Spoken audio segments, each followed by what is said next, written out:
2 Corinthians 10 NRSV. Now I, Paul, myself, appeal to you by the meekness and gentleness of Christ, I who am humble among you in person, but bold toward you when absent.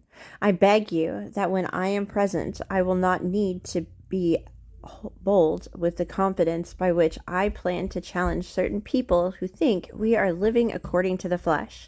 For although we live in the flesh, we do not wage war according to the flesh, since the weapons of our warfare are not of the flesh, but are powerful through God for the demolition of strongholds. We demolish arguments and every proud thing that is raised up against the knowledge of God, and we take every thought captive to obey Christ. And we are ready to punish any disobedience once your obedience is complete. Look at what is obvious. If anyone is confident that he belongs to Christ, let him remind himself of this. Just as he belongs to Christ, so do we. For if I boast a little too much about our authority, which the Lord gave for building you up and not for tearing you down, I will not be put to shame. I don't want to seem as though I am trying to terrify you with my letters, for it is said, his letters are weighty and powerful, but his physical appearance is weak and his public speaking amounts to nothing. Let such a person consider this.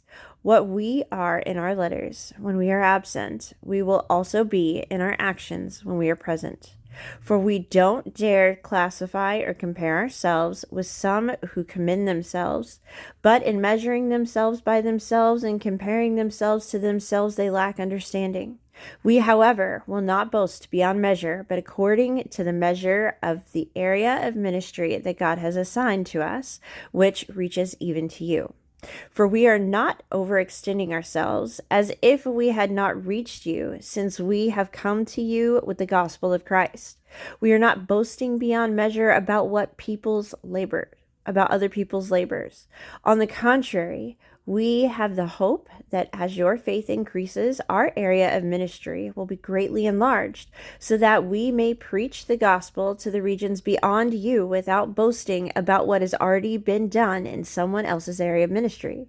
So let the one who boasts boast in the Lord.